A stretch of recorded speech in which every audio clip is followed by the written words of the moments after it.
Okay. Hi, so this video is for people who are joining my spring classes. And at the moment we've been practicing half moon posture, and it's quite a tricky balancing posture. So I thought I'd just offer this few minutes workshop just to help anybody at home if they'd like to practice outside of class. So one way to practice is with a wall. It's really useful to have a wall for support. You have your foot maybe, the breadth of a foot away from the wall just to make space for the hip. And when you're coming into the posture, so I'll just remind you about what half moon posture is. Essentially, you're reaching down towards the floor, you're bringing the weight into that front foot, and you're lifting this back leg. And you start off with the toe pointing down towards the mat, and you're really flexing that foot and stretching away into the heel. So this leg feels really active. And then the second stage is to rotate. So you feel that you're kind of lifting and bringing the instep of the foot now parallel to the floor, whereas before it was the toes, now it's the instep, and this hip is almost stacking on top of this lower hip. Now, if you don't have the wall there, the impulse is for this hip here on the left leg to get pushed behind and you kind of fall backwards a little bit. I'll just show you that if you're not rotating the hip and keep drawing it back. So essentially, as soon as you come to this bit, it's like, wee, this is what can happen. So what we're wanting to do is with this bottom hip, it's pretty much the same action as for Trikonasana. So we're wanting to keep drawing this hip back, okay? So when that top hip is then stacking on top, we're resisting the urge to get pushed behind, and we're really, helping ourselves feel more stable with this anchoring of this really active leg and foot here.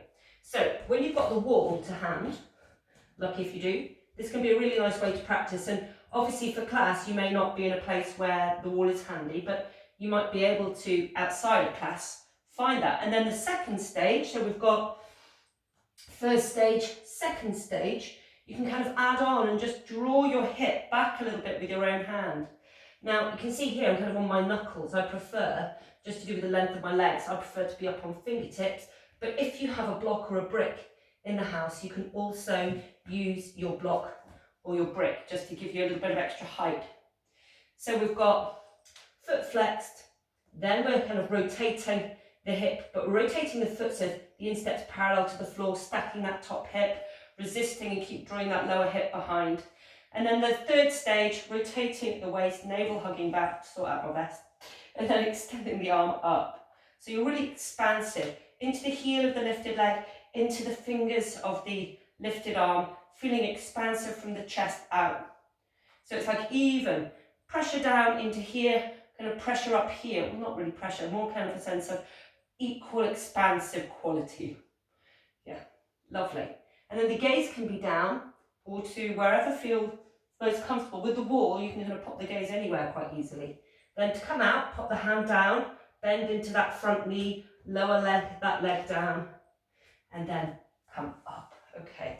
Another option for those of you whose hips are a little bit sore to come into that full leg balance, just move this block, is actually, I was just thinking about it, we've been transitioning a lot from, say, Warrior 2 or from triangle posture. So if we just set up triangle posture, Trikonasana, reaching back with that hip, same kind of action, popping the hand down, just navel hugging back as you rotate at the waist to extend that top arm up. So this is a really lovely, again, a really nice expansive, great for spring posture. And then, the transition usually is to reach forward and to then start building up towards half moon posture, Ardha Chandrasana. But I was thinking about it in previous weeks, what we have been doing is doing it kneeling.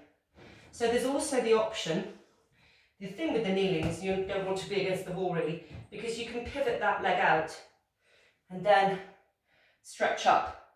That might be kinder on the hips, so that's another option. I'll just show you on the other side. We'll try going from Warrior 2.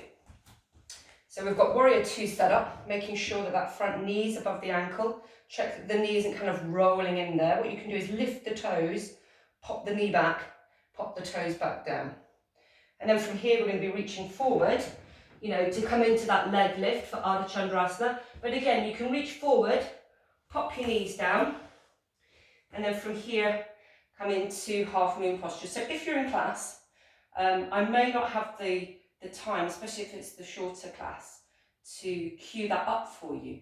But here's a couple of options for practice. Meantime, you're very welcome to do at home. Okay, hope you're having a lovely day, and I look forward to seeing you in class.